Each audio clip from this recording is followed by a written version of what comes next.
Pag dumadating ang pagsubok, mayroong payo ang Diyos. 4:12 ng unang Pedro.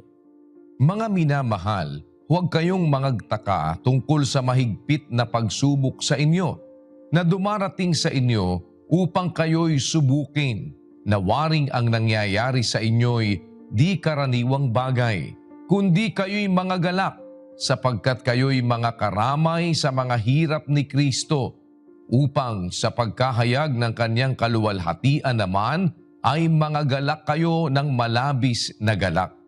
Talagang ang Diyos ay sumusubok sa tao. Pag nasubok ka, it is for your advantage. Pagkatapos na mapatunayan ng Diyos na mahal mo siya, wala ka ng problema. Mamahalin ka rin niya, bigyan ka niya ng mabuting asawa, bibigyan ka niya ng mabuting anak. Nakasulat kasi yun 19:14 ng Kawikaan. Bahay at mga kayamanan ay minamana sa mga magulang, ngunit ang mabait na asawa ay galing sa Panginoon. Kung mahal ka ng Diyos, bibigyan ka niya ng matinong asawa, di ba? Ng matitinong anak. Bibigyan ka niya ng kailangan mo sa araw-araw. Pagka mahal ka ng Diyos, ililigtas ka niya sa mga masasama.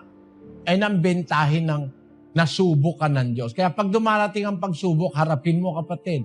Paano mo malalaman kung yung pagsubok ba ng Diyos o tukso ni Satanas? Ito yon. Unang Korinto, Kapitulo 10, versikulo 13. Hindi dumating sa inyo ang anumang tukso, kundi yaong matitiis ng tao. Datapwat-tapat ang Diyos na hindi niya itutulot na kayo'y tuksuhin ng higit sa inyong makakaya, kundi kalakip din ng tukso ay gagawin naman ang paraan ng pag-ilag upang ito'y inyong matiis. Ang Diyos hindi papayag na tuksuhin tayo ng higit sa makakaya natin.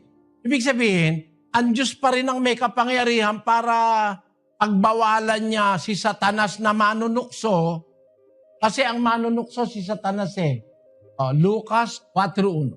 At si Jesus na puspos ng Espiritu Santo ay bumalik mula sa Jordan at inihatid ng Espiritu sa ilang. Sa loob ng 40 araw na tinutukso ng Diablo at hindi siya kumain ng anuman ng mga araw na yaon. Ang manunukso, kapatid, ang Diablo Biyak kita ng halimbawa ng tukso, no? May asawa ka na. Tutuksoin ka sa Satanas. May papakilala sa yung babae o lalaki na para sa tingin niya mas maganda kaysa sa yung asawa. Yun ang mga tukso Papagawain ka ng mali. Pero ang Diyos hindi nanunukso ng ganun. Basahin natin ng Santiago,